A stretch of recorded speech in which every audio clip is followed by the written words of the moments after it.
ഫെറിയിലേക്ക് കയറ്റുന്നതിനിടെ car പുഴയിൽ വീണ് താഴ്ന്നുപോയി. Driver ഫെറിയിലെ ജീവനക്കാർ എറിഞ്ഞു നൽകിയ കയറിൽ പിടിച്ച് രക്ഷപ്പെട്ടു.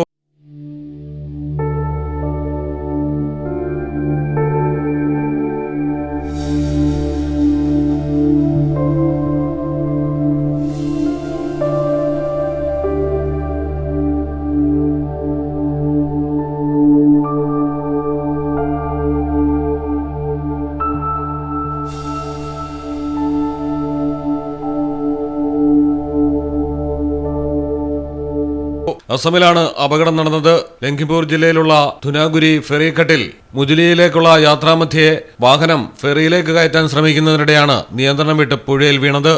സേലക് ധുനാഗുരി ഘട്ടിൽ നിന്ന് സുബൻസിരി നദി കടക്കുന്നതിനായി മരം കൊണ്ടുണ്ടാക്കിയ റാമ്പ് വഴി കയറ്റവേ ബാലൻസ് തെറ്റി കാർ മറിയുകയായിരുന്നു. താഴ്ന്നു പോകുന്നതിന് മുൻപ് ഡ്രൈവർക്ക് പുറത്തിറങ്ങാൻ സാധിച്ചതുകൊണ്ട് രക്ഷപ്പെട്ടു. നോക്കി നിൽക്കെ കാർ നദിയുടെ ആഴങ്ങളിലേക്ക് താഴ്ന്നുപോയി. ഇവിടങ്ങളിലെ നദികളിലെ ഫെറി സർവീസുകളിൽ വാഹനങ്ങൾ കയറ്റുന്നതിന് ശാസ്ത്രീയമായ സുരക്ഷാ സംവിധാനങ്ങൾ ഇല്ലാത്തതാണ് അപകടങ്ങൾക്ക് കാരണമാകുന്നത്. News desk Malayalam television.